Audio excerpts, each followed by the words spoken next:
चलो आओ बच्चों, आज स्टार्ट कर रहे हैं हम लोग स्केलर प्रोडक्ट और dot product of to vectors. ठीक है, दो वेक्टर्स का कैसे हम स्केलर या डॉट प्रोडक्ट, दोनों सेम चीज़ें हैं, स्केलर प्रोडक्ट बोलो या डॉट प्रोडक्ट बोलो। ठीक है, तो बेसिकली हम लोग वेक्टर्स का जो प्रोडक्ट है यहाँ पर हम लोग दो प्रकार इससे जो सीखेंगे।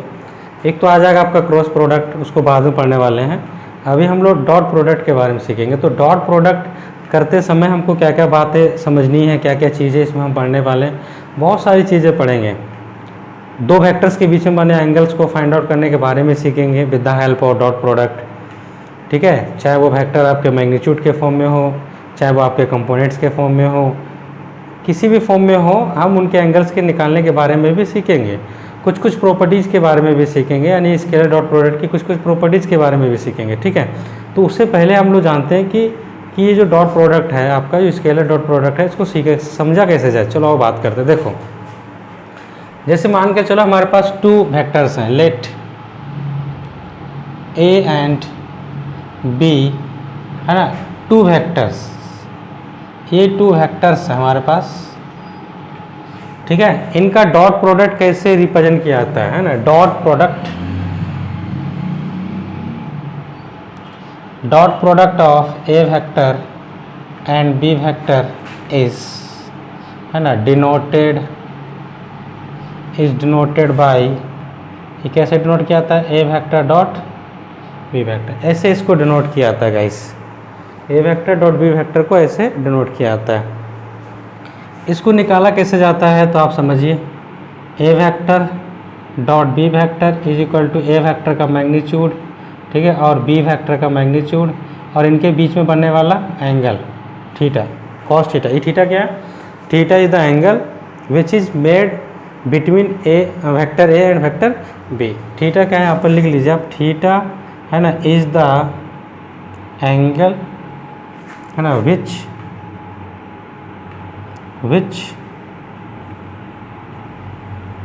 Makes by A vector and B vector. A vector और बी वेक्टर के बीच में बनने वाला क्या होता है, ये एंगल होता है गाइस। ठीक है, तो इसको हम कैसे लिख सकते हैं, इसको हम लिख सकते हैं ए बी कॉस थीटा, इस प्रकार से। ठीक है, तो ए और बी क्या है, ए और बी क्या है, ए कहलाएगा magnitude of A vector, B कहलाएगा मैग्नीट्यूड ऑफ बी वेक्टर। तो यहाँ पर अगर आप ए के बारे में बात करें, ए एंड बी, तो ए और बी क्या कहलाएंगे, ए एंड बी कहलाएगा आर द, ठीक है, ये कहलाएंगे गाइस मैग्नीट्यूड, ठीक है, of A vector and B vector. A vector और बी वेक्टर के क्या कहलाते हैं, ये मैग्नीट्यूड्स कहलाते हैं। ठीक है, अब इसमें एक चीज़ और आती है, क्या आती है देखिए हम आपको बताते हैं। ठीक है,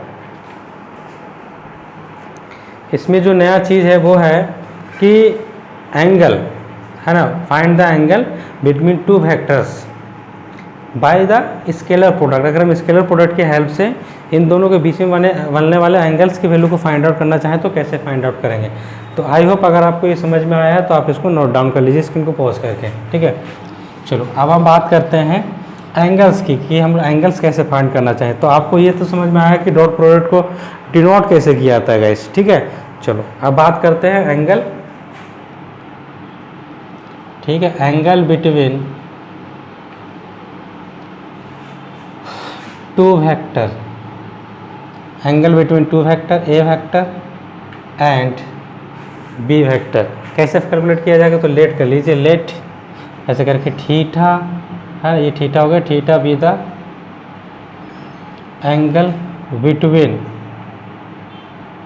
है ना, between A vector and B vector. तो according to the dot product, क्योंकि डॉट प्रोडक्ट के हेल्प से हम निकालने वाले हैं, तो क्या आंसर आएगा, A vector dot B vector is equal to A vector का मैग्नीट्यूड, है ना, बी वेक्टर का मैग्नीट्यूड, और यहाँ पर क्या आने वाला है, कॉस थीटा। तो आप क्या चाह रहे हो कि आपको थीटा चाहिए, तो पहले तो कॉस थीटा की वैल्यू निकालो।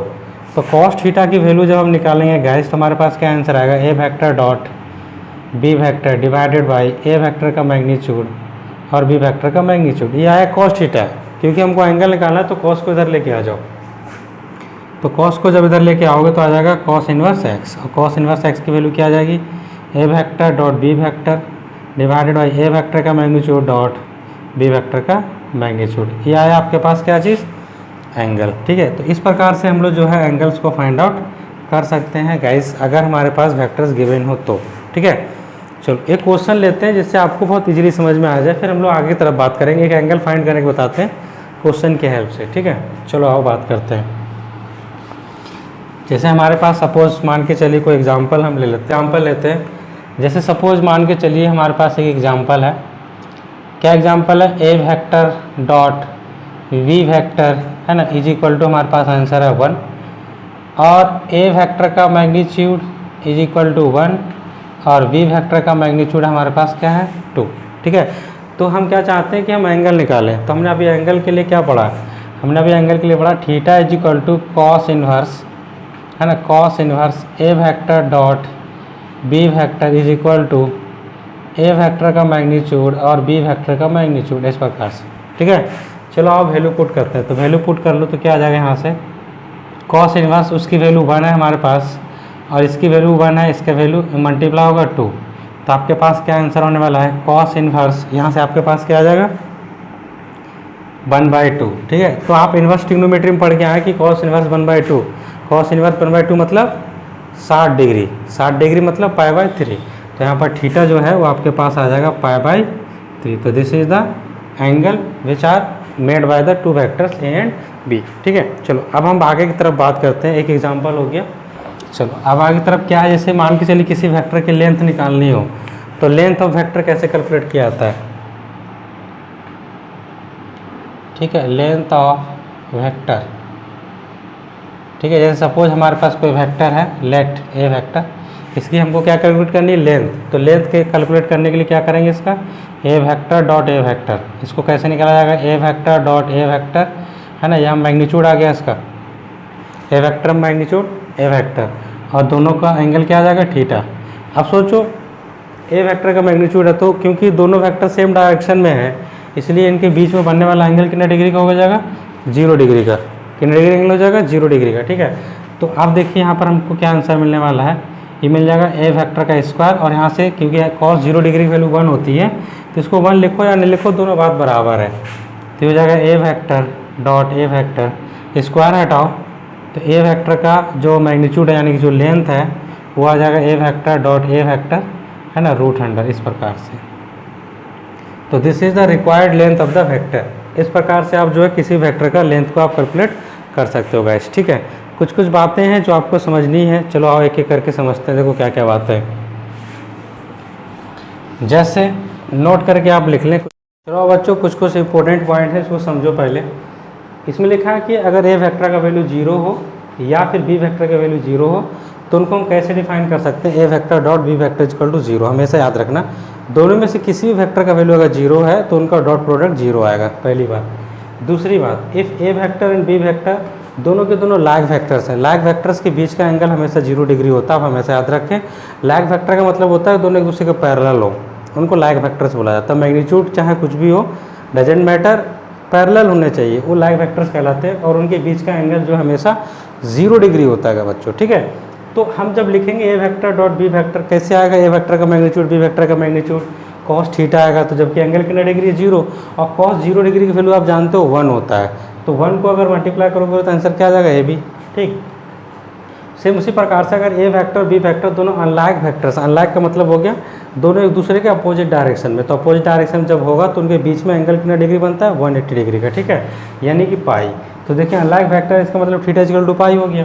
तो आप देखिए A vector dot B vector is equal to A vector का मैग्नीट्यूड बी वेक्टर का मैग्नीट्यूड मल्टीप्लाई कॉस थीटा, जबकि थीटा यहाँ पर पाई बन रहा है, तो आप जानते हो कॉस पाई का वैल्यू -1 होता है, कॉस पाई की वैल्यू -1, तो माइनस से मल्टीप्लाई करोगे तो माइनस ए भी आ जाएगा। ठीक, सेम उसी प्रकार से दिया हुआ if A vector and B vector are orthonormal. Orthonormal का मतलब होता है परपेंडिकुलर टू ईच अदर। दो वेक्टर अगर एक दूसरे पर परपेंडिकुलर हो तो उनको जो है ऑर्थोनॉर्मल बोला जाता है, ऐसे करके। ठीक है, ई वेक्टर सपोज ए है, ई वेक्टर सपोज बी है, जब दो वेक्टर्स पैरेलल हो तो उनको ऑर्थोनॉर्मल बोला जाता है। तो देखिए थीटा यहाँ पर क्या लिया है? π/2। तो आइए अब बात करते हैं इसे A vector dot B vector equal to A vector का मैग्नीट्यूड बी वेक्टर का मैग्नीट्यूड cos π/2। cos π/2 मतलब 0, cos 90 डिग्री 0 होता है, तो 0 मल्टीप्लाई ए भी क्या आ जाएगा? 0। तो ये 5 बातें थी जिसको आपको बहुत ज़रूरी था याद रखना। ठीक है, अब हम बात करते हैं यूनिट वेक्टर्स के बारे में, यानी आगे के टॉपिक ऊपर बात कर। चलो अब बात करते हैं हम लोग नया टॉपिक क्या है, orthonormal vector triads. Orthonormal vector triads का मतलब क्या होता है, किसको हम बोलते हैं। जैसे आपने पढ़ा है कि वेक्टर का मतलब हो गया 3D का मतलब हो गया 3 कोऑर्डिनेट एक्सेस। 3 कोऑर्डिनेट एक्सेस मतलब एक्स एक्सेस, वाई एक्सेस और जेड एक्सेस। तो 3 कोऑर्डिनेट एक्सेस होती हैं, उनके 3 यूनिट वेक्टर्स होते हैं, एक आई कैप, जे कैप और के कैप। तो उन आई कैप, जे कैप, के कैप को ही हम लोग क्या बोलते हैं, ऑर्थोनॉर्मल वेक्टर ट्रेड्स। ऑर्थोनॉर्मल का मतलब क्या होगा, परपेंडिकुलर। ऑर्थोनॉर्मल का मतलब क्या होगा, परपेंडिकुलर। और आप जानते हैं कि तीनों कोऑर्डिनेट एक्सिस जो होती हैं एक दूसरे पे क्या होती हैं, परपेंडिकुलर होती हैं, mutually perpendicular to each others. ठीक है, तो हम यहाँ पर क्या लिखने वाले हैं, जैसे हमारे पास मान के चलिए क्या लिख लेते हैं, लेट आई कैप, ठीक है, जे कैप, के कैप, हमारे पास है ना B3, ये 3 यूनिट वेक्टर्स है। क्या है हमारे पास, unit vectors of the coordinate axis. ठीक है, of the coordinate axis, coordinate axis का है ना, which are mutually perpendicular to each other, है ना, विच आर म्यूचुअली, ठीक है, which are mutually perpendicular to each other. ठीक है, तो उन एक्सिस को जो है हम लोग ऑर्थोनॉर्मल वेक्टर ट्रायड्स, यानी कि आई कैप, जे कैप को ऑर्थोनॉर्मल वेक्टर ट्रायड्स बोलते हैं। अगर उनको आप देखना चाहें ड्रॉ करके तो आप देख सकते हैं, इस प्रकार से आप ड्रॉ कर लीजिए। ड्रॉ से देखेंगे तो आपको और ज़्यादा क्लियर हो जाएगा। ये एक्स को नाम दे दिया हमने, इसको नाम वाई दे दिया है और इसको नाम हमने क्या दे दिया है, जेड। ठीक है, तो इस डायरेक्शन में यानी एक्स एक्सिस के डायरेक्शन में आई कैप, ठीक है, वाई एक्सिस के डायरेक्शन में जो है वो जे कैप और जेड एक्सिस के डायरेक्शन में जो है वो क्या हो जाएगा, के कैप, इस प्रकार से। ठीक है, तो अब रही बात ये कि हम इसमें अभी करने वाले क्या हैं। जैसे देखो, अगर हम आई वेक्टर के साथ ही डॉट प्रोडक्ट निकालें तो हमको क्या आंसर मिलेगा। जैसे आई वेक्टर इज इक्वल टू क्या आएगा, आई वेक्टर है ना का मैग्नीट्यूड, अरे चलो यूनिट वेक्टर आई का मैग्नीट्यूड और यूनिट वेक्टर ही आई का मैग्नीट्यूड, और यहाँ पर क्या आएगा, कॉस थीटा। तो सबसे पहली बात तो देखिए, आई वेक्टर का मतलब हुआ along the same, like vector मिल गया हमको। तो लाइक वेक्टर का मतलब क्या होता है गाइस, आप जानते हैं लाइक वेक्टर का मतलब होता है इन दोनों का प्रोडक्ट। तो दोनों का प्रोडक्ट का मतलब क्या होगा, दोनों का प्रोडक्ट होगा, इसका 1 और इसका भी वैल्यू 1 आ गया, और कॉस 0 तो 1 आता ही है, तो इसका आंसर क्या आ गया, 1। यानी कि आई के साथ डॉट प्रोडक्ट क्या आंसर आया, 1। ठीक है, आई के साथ डॉट प्रोडक्ट का आंसर क्या आया, 1। सेम उसी प्रकार से अगर आप जे के साथ डॉट प्रोडक्ट निकालेंगे तब भी आंसर 1 आएगा। के के साथ जो है डॉट प्रोडक्ट निकालेंगे तब भी इसका आंसर क्या आएगा, 1। ठीक है, के के साथ, जे के साथ निकालेंगे डॉट प्रोडक्ट तो आंसर क्या आएगा, 1।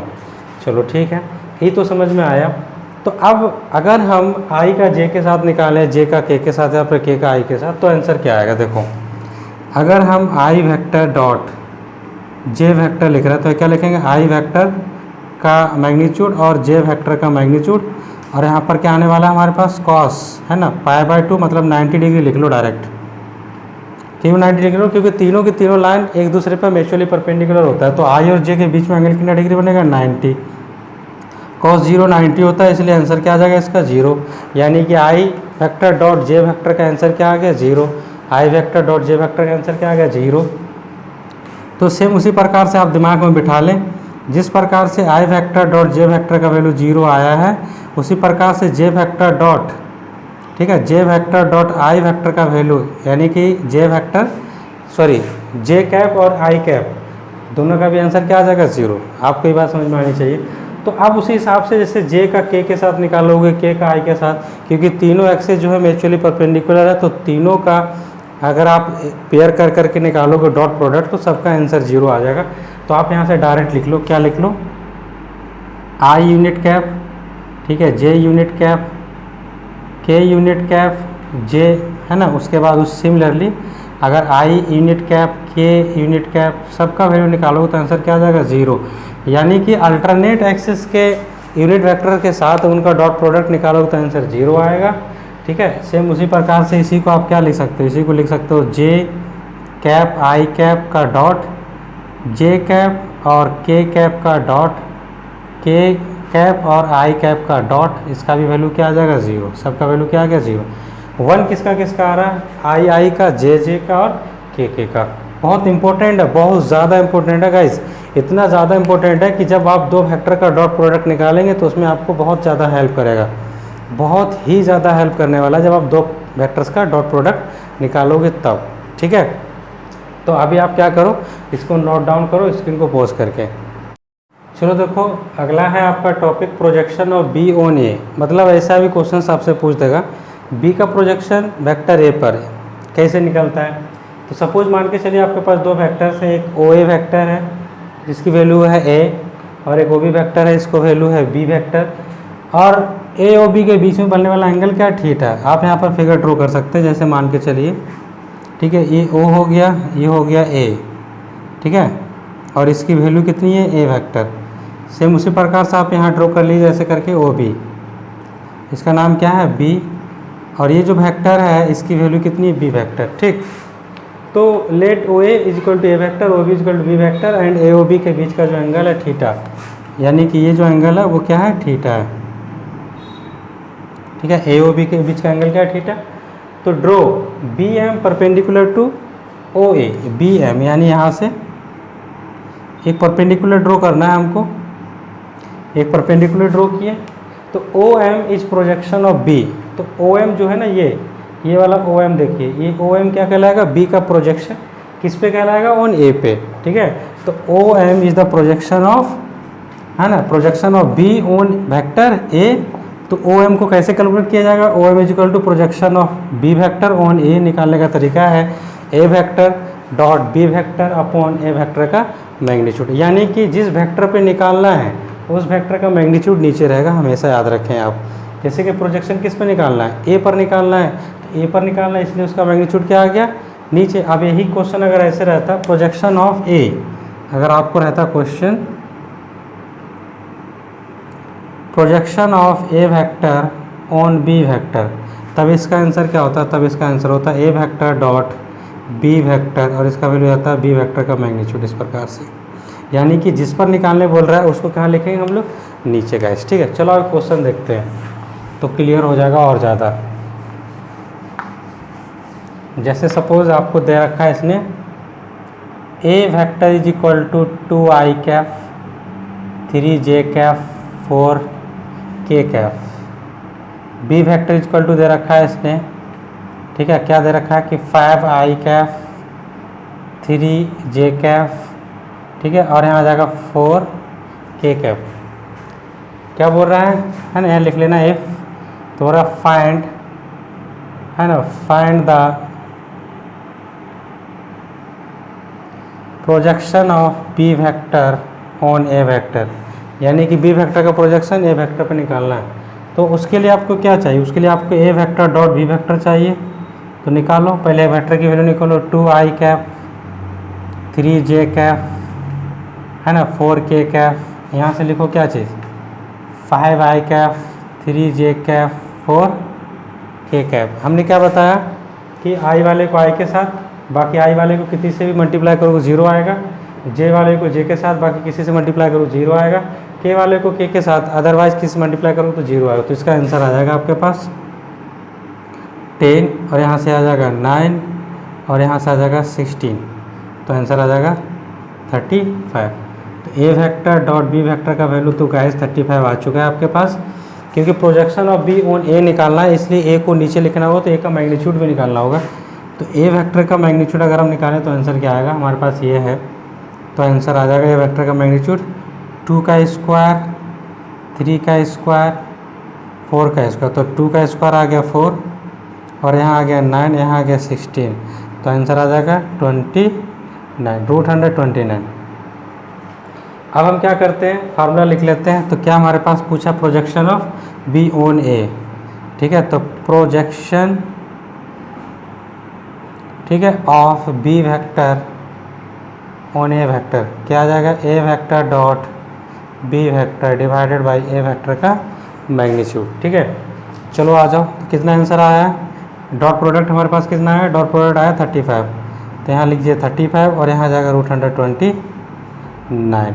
तो ये आ गया गाइज आपके पास रिक्वायर्ड आंसर। ठीक है, इस प्रकार से जो है आप प्रोजेक्शन निकाल सकते हैं। सेम उसी प्रकार से अगर आपको बोलता projection of A on B, तो बी का मैग्नीट्यूड निकाल करके कहाँ रखते हैं? नीचे, तब मेरे पास आंसर आता है उसका। ठीक है, आई होप आपको समझ में आया होगा। ठीक, चलो बढ़ते हैं नेक्स्ट टॉपिक की तरफ। तो देखो अभी हम बताएंगे आपको dot product in the form of components of vector. जैसे सपोज दो वेक्टर्स आपके कंपोनेंट्स, कंपोनेंट मतलब एक्सेस वाले कंपोनेंट। ठीक है, जैसे आपके पास कोई ए वेक्टर है, क्या क्या कंपोनेंट है? ए एक्स आई कैप, ठीक है, ए वाई जे कैप और ए जेड के कैप। ठीक है, सिमिलरली आपके पास दूसरा वेक्टर है क्या? बी, क्या वैल्यू है इसका? ठीक है, बी एक्स आई कैप, बी वाई जे कैप, ठीक है, बी जेड के कैप। आप क्या चाहते हैं? इनका डॉट प्रोडक्ट निकालना। चलो निकालते हैं। A vector dot B vector, क्या आंसर आने वाला? पहले लिख लो ए एक्स आई कैप, फिर लिखो है ना ए वाई जे कैप, फिर लिखो ए जेड के कैप, और यहाँ से क्या आएगा? बी एक्स आई कैप, बी वाई जे कैप प्लस बी जेड के कैप, इस प्रकार से। ठीक है, चलो मल्टीप्लाई करो। मल्टीप्लाई करना तो आप जानते ही हैं, इसको इससे मल्टीप्लाई करना, तो आपके पास आंसर आ जाएगा ए एक्स, ठीक है, और बी एक्स, ए एक्स और बी एक्स। अभी हमने आपको क्या बताया कि आई और आई का डॉट प्रोडक्ट ऑलवेज क्या आता है? 1। तो आप यहाँ क्या लिख सकते हो? 1 लिखो, नहीं भी लिखो तभी कोई दिक्कत नहीं है। तो ए एक्स बी एक्स आ गया। ठीक, अगला स्टेप देखो क्या होगा। ए एक्स को बी वाई से मल्टीप्लाई करने जा रहा है आप, तो ए एक्स को बी वाई से मल्टीप्लाई करो तो यहाँ पर क्या आएगा? आई और जे, आई और जे का डॉट प्रोडक्ट क्या आता है? 0। तो कुल मिलाकर के ए एक्स और बी वाई का प्रोडक्ट क्या आ जाएगा? 0। तो इसको ख़त्म करते हैं। फिर उसके बाद इसको इससे मल्टीप्लाई करो तो ए एक्स और बी जेड, तो ए एक्स को बी जेड से यानी कि आई का के के साथ प्रोडक्ट, आई का के वेक्टर के यूनिट कैप के साथ प्रोडक्ट आएगा। तो आई और के म्यूचुअली परपेंडिकुलर मतलब एंगल 0, मतलब एंगल 90 डिग्री, प्रोडक्ट 0, तो ये भी क्या हो जाएगा? 0। तो इसके बाद अब आ जाओ इसमें, ए वाई का बी एक्स के साथ भी 0 है क्योंकि आई और जे का प्रोडक्ट 0 हो जाएगा। ए वाई का बी वाई के साथ आएगा क्योंकि यहाँ भी जे है यहाँ भी जे, तो आंसर आ जाएगा आपके पास ए वाई और यहाँ से क्या हो जाएगा? बी वाई, ए वाई और बी वाई। ठीक है, सिमिलरली अब अगर मान के चलो आपके पास लिखा है जैसे ये ए जेड, तो ए जेड वाले का के का आई के साथ 0 आएगा, फिर के का जे के साथ भी 0 आएगा, और के का के साथ क्या आएगा? 1। तो के का के साथ 1 आएगा, तो यहाँ से आंसर आ जाएगा ए जेड और बी जेड। तो ये हमारे पास आंसर आया गाइस ए वेक्टर डॉट बी वेक्टर का वैल्यू। ठीक है, A vector dot B vector का क्या आ गया? वैल्यू। अगर आप ए वेक्टर का मैग्नीट्यूड निकालें तो एक वेक्टर का जो मैग्नीट्यूड है गाइस, वो आपको मिल जाएगा क्या चीज़? वो मिल जाएगा ए एक्स का स्क्वायर, ठीक है, बी एक्स का B Y, sorry A B X नहीं, बी वाई का स्क्वायर, और यहाँ से आ जाएगा आपके पास ए जेड, यहाँ पर होगा ए एक्स और ए वाई, और यहाँ पर होगा ए जेड का स्क्वायर, इस प्रकार से। ठीक है, सिमिलरली अगर आप बी वेक्टर का मैग्नीट्यूड निकाल रहे हो तो आंसर क्या आ जाएगा आपके पास? तो आंसर आ जाएगा आपके पास बी वाई का, ठीक है, बी एक्स, बी वाई नहीं, बी एक्स का स्क्वायर, और यहाँ हो जाएगा बी वाई का स्क्वायर, और यहाँ हो जाएगा बी जेड का स्क्वायर, इस प्रकार से। ठीक, तो क्यों हमने ऐसा क्यों लिखा? क्योंकि अभी हम एंगल बताएंगे आपको। जैसे हमने लिखा था कि थीटा इज इक्वल टू, आपको याद होगा थीटा इज इक्वल टू हमने क्या लिखा था? हमने लिखा था cos inverse A vector dot B vector upon A vector का मैग्नीट्यूड, और यहाँ लिखा था बी वेक्टर का मैग्नीट्यूड, इस प्रकार से। तो अभी हम लिखने वाले हैं क्योंकि थीटा की वैल्यू, तो हमारे पास थीटा की वैल्यू क्या आ जाएगी? कंपोनेंट के फॉर्म में, है ना, यहाँ आ जाएगा कॉस इनवर्स, अंदर में देखो क्या आएगा? A vector dot B vector, तो ए वेक्टर की वैल्यू क्या? ए वेक्टर डॉट बी वेक्टर भी आई, आंसर आया। तो आप लिख लो यहाँ पर ए X B x, A Y B Y, A Z और बी जेड, इस प्रकार से। ठीक है, फिर क्या लिखना है? ए का मैग्नीट्यूड और बी का ए का मैग्नीट्यूड क्या है आपके पास? ए का मैग्नीट्यूड आया गैस ए एक्स का स्क्वायर, और यहाँ आया है आपके पास, ठीक है, ए वाई का स्क्वायर, और यहाँ आया आपके पास ए जेड का स्क्वायर, और यहाँ से क्या आया? यहाँ से आया आपके पास बी एक्स का स्क्वायर, ठीक है, बी वाई का स्क्वायर और यहाँ से आ जाएगा बी जेड का स्क्वायर। तो ये आ गया आपके पास थीटा का वैल्यू, ठीक है, in the form of components of A vector guys. ठीक है, आई होप आपको ये समझ में आया होगा। ठीक, चलो आओ बढ़ते हैं आगे की तरफ। चलो आओ बच्चों बात करते हैं कंडीशन ऑफ परपेंडिकुलरिटी, यानी कि अगर दो वेक्टर एक दूसरे के परपेंडिकुलर हैं तो क्या कंडीशन हो सकती है। यानी कि अगर आपको दो वेक्टर को परपेंडिकुलर प्रूव करना है तो आप क्या कंडीशन प्रूव करें जिससे ये प्रूफ हो जाएगा कि वेक्टर जो है परपेंडिकुलर है। ठीक, उससे पहले हम लोग क्या करते हैं, वेक्टर का कंपोनेंट फॉर्म को लेट कर लेते हैं। जैसे लेट हमारे पास एक वेक्टर है ए एक्स आई कैफ, ठीक है, A Y J cap, A Z K cap. दूसरा वेक्टर है बी, क्या है, B X I cap, B Y J cap और B Z K cap. These are the two vectors. ठीक है, आप जानते हैं कि जब दो वेक्टर एक दूसरे का परपेंडिकुलर होता है, वेक्टर ए परपेंडिकुलर टू